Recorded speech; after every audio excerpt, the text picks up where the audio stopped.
Welcome to Sufi Magic. Today in this chapter, I will take you to an ancient world, a world of beginning, when Adam was sent here.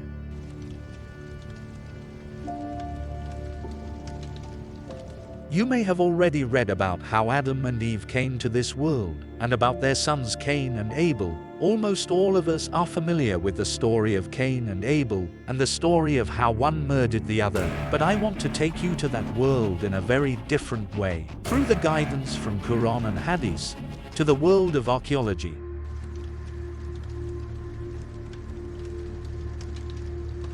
Archaeology, meaning the study of ancient world in a scientific way, which provides us an understanding of the ancient world, that how did it look like? The age of writing, or the recorded history, started only a few thousand years ago. In fact, the oldest writing we have is not older than 5,200 years, a small clay tablet found in a rock, and according to its inscriptions, a worker is ordered to be given the wine, which clearly shows that society was highly established and developed.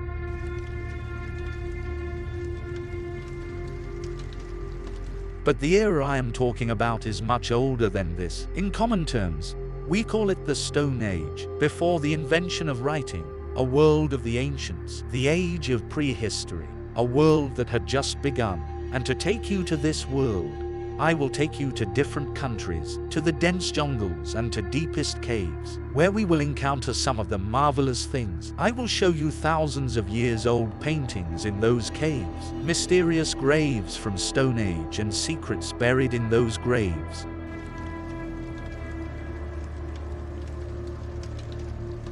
But why graves?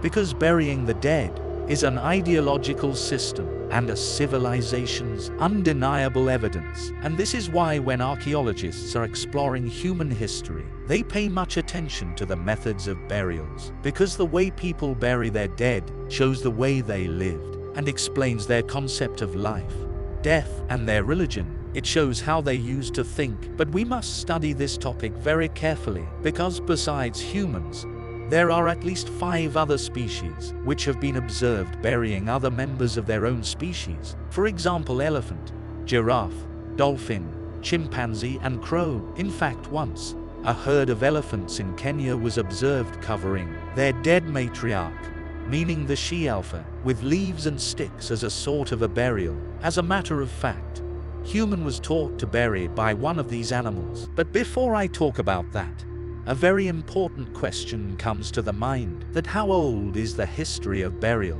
The oldest buried bones till date were discovered in Levant. The name of Levant was quite discussed in 2014 when ISIL or ISIS, also known as Daesh, they were also called ISIL, meaning Islamic State in Iraq and Levant. Levant is the name for an entire region, which includes many countries today: Palestine, Israel, Syria, Lebanon, Jordan, even some parts of Turkey as well. It is the name for an entire region. Here was discovered a system of burials dating far back to 120,000 years. It cannot be called a graveyard, because these are caves. In these caves, there are some bones belonging to animals, and some of the bones are unidentified. Which belong to animals or humans is hard to conclude, but all of them buried together. But these bones are so tender that digging them out of the ground is almost impossible. These bones are so old that they turn to dust as soon as touched by hand.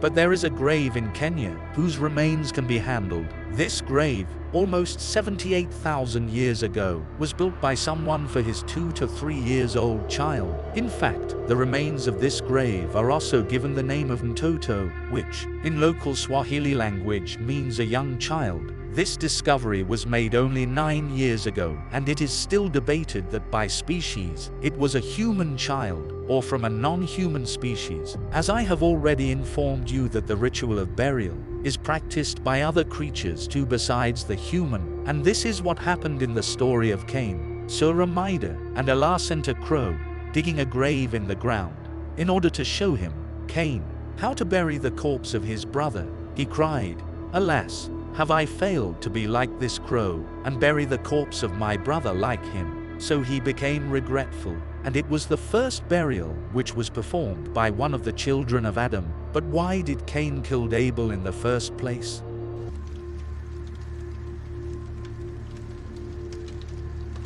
Ibn Abbas and Ibn Masud reports that the girl who was engaged with Abel was the same girl Cain wanted to marry. In fact, in Ethiopian church and the oldest exegesis of Torah called Midrash also provides the name of that girl, Aklima. Cain was already angry at Abel for this reason, and moreover later, when both offered a sacrifice in the name of Allah, the offering of Abel was accepted, but Cain's offering was not. This made Cain even angered and killed Abel by a blow on his head with a rock. The account of killing by rock is also mentioned in the exegesis of Ibn Kathir, and also in a Latin book written merely 100 years after Jesus, called Liber Antiquitatum Biblicarum, meaning the book of biblical antiquities, and it also tells that Cain was only 15 years old at the time of killing. But after he killed, he did not know what to do with the body of his brother Abel, and then he saw a crow killing another crow, burying him into the ground, and so this incident is referred to in the 31st verse of Surah Maida. I have already told you that crow is one of those 5 species that bury their dead.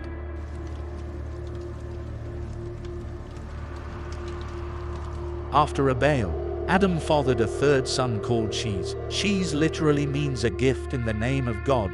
Adam and Eve named him Shez because Allah blessed them with another son after Abel, Shez, who later became a prominent messenger of Allah. In fact, Abu Zar Ghifari reports from the Prophet Muhammad that Allah descended 100 scriptures, out of which 50 were given to Shez. The people of the book know Shez as Seth, and I request you to keep his name in mind. In coming chapters, his role will be very important, and I will tell you a lot about him, about the special knowledge he was given, and what had Prophet Adam told him. As per Cain, according to the Book of Jubilees, which is one of the oldest literary works on Torah, after killing Abel, Cain left and went to the land of Nod, which is a place near Aden, in the present-day country of Yemen. He created a stone house there, but the ceiling of that house fell on Cain, like he had killed his brother with a rock. He too was killed buried beneath the rocks of his own home. How much truth is in it?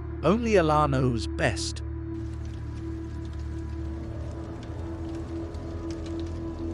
Now an important question, that how long ago did the incident of Cain and Abel happen? There is no timeline for these incidents in Quran Hadith, but one thing is quite clear through archaeology.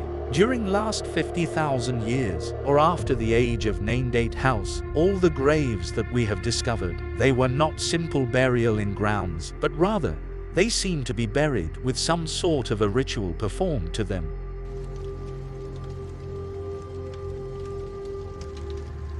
For example, the Sungir burial from Russia. It is a 32,000 years old grave near the city of Moscow in Russia. The remains of this grave seems to be a young man who was killed by a weapon, and there are nearly 3,000 ivory beads on his body shaped as a cover. There are 2 even younger and smaller bodies next to it, and they too were wrapped in similar kind of jewelry. But the skull and bones of smaller skeletons seem to be very abnormal, much smaller and abnormally curved. But there is something very important. But all the 3 bodies were covered with red ochre, which is a naturally occurring red pigment. This material is also found in Pakistan by the name of jero, and it's a natural pigment. It is a natural color, a kind of soil that gives a natural red color, and further ahead you will see that behind this red ochre, there must have been something special.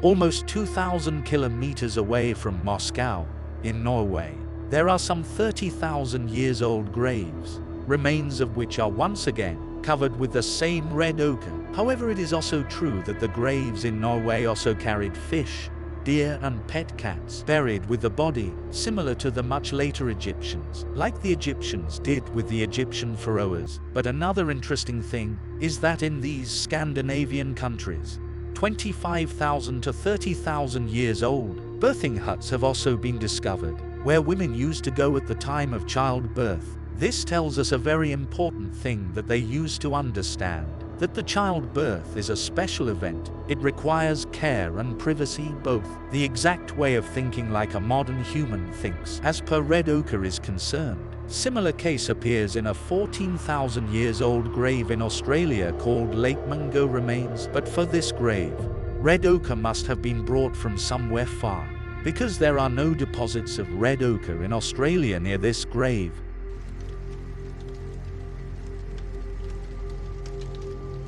However, there are traces of corruption in the methods of burial. For example, there is a province in China called Henan Province. 4 graves have been discovered there, which show the traces of human sacrifice. Similarly in Spain, only those thousands of years old graves carry the gold and jewels whose remains belong to prominent people when they were alive.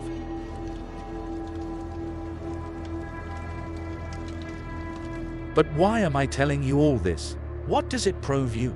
All of this shows that the graves before 50,000 years were not graves at all. Animals, named 8 house and human-like bones huddled in a pit inside a cave. No religious ritual of any kind seems to be performed on them. No kind of jewelry was buried with them, and no red ochre was rubbed on them. But on the other hand, burials that took place in the last 50,000 years, you will find some kind of traces of a belief, religion, or a ritual on them. Some covered their dead wrapped in a shroud of 3,000 ivory beads. Others in 14,000 years old Haifa, Israel, buried flowers with their dead. In fact, there is a grave discovered in China whose skeleton was buried wrapped in some kind of cloth shroud. This body is still preserved today as the beauty of Lulan.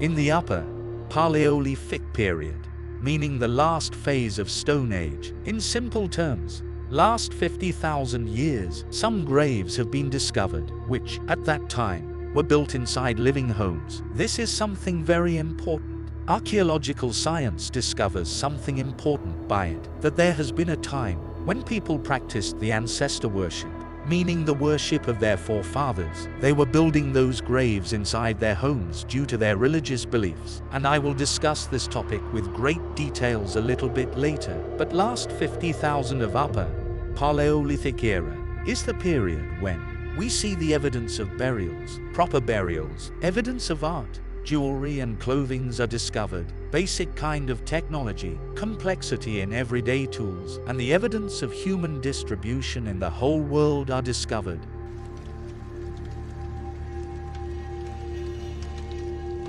But this Upper Paleolithic period also contains a very interesting concept in the archaeology of last 50,000 years. On many occasions, in many villages and settlements show the traces of a very special person, a person known today as shaman. Word shaman is a modern word, but it is derived from an old Russian word saman, which itself is derived from a Siberian word sa, which literally means the one who knows, the one with the knowledge. This is from where the language of Sanskrit, which is also a 7,000 years old language, derives from sa, the word of shramana, which means a holy man sent by God. It is very interesting that in the last 50,000 years, archaeological sites from all over the world show the traces of shamans appearing in different eras. People of knowledge, holy people, people sent by God. And if you translate the same word shaman to Arabic, then in my opinion, the Arabic translation would be something like a prophet, or a synonym to that. Today the word of shaman is used in a particular sense to represent a person who has access to the souls of ancestors, compared to the spiritual realm in general, and there is a reason for that.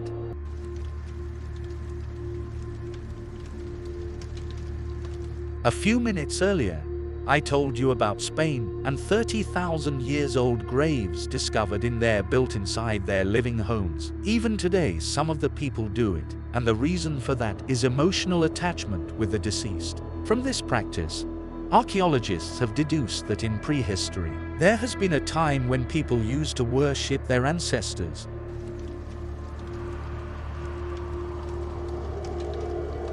Besides these ancient Spanish graves, I will take you to another country, a 13,000 years old Jordan, where there are 32 idols found in a place called Ain al-Ghazal. But there is something very special about these idols, that all of them have two heads on their bodies, and these double-headed bodies have a meaning in them, that in Ain al-Ghazal, two people were being worshipped at the same time. One of the heads represents the soul of worshipper's own ancestor, and the other head represents the soul of the forefather of the entire village, meaning the person who was patriarch or the ancestor of the whole village, the eldest of the village. Now 30,000 years old forefathers' graves in home, and dual-headed idols representing ancestor worship. What does that bring to your mind? The period of Prophet Noah, when his people indulged themselves into ancestor worship. Their forefathers, who are mentioned by name in 23rd verse of Surah Nuh, that they say, "Do not leave your forefathers, neither leave Wad, or Sawa, or Yagauth, or Yauk, or Nasser." These 5 names appear in the reference to the practice of ancestor worship that the people of Nuh started in the form of praising their forefathers. Wad was the eldest of their ancestors, and the archaeological evidences from Spain tell us that at least 30,000 years ago, human was worshipping his forefathers. Spain and Ain al-Ghazal are just 2 of the archaeological sites. Allah better knows that in other parts of the world and under the tons of earth, what other mysteries are buried, which may tell us even more about that period, because ancestor worship was not being practiced in a certain place only, and neither in a certain era. It has been practiced in different times and places of the world, and even lives today. And right now, there are at least 12 countries where ancestor worship is being practiced. From archaeology, we can at least discover that a nation who worshipped their own forefathers certainly lived at least 30,000 years ago.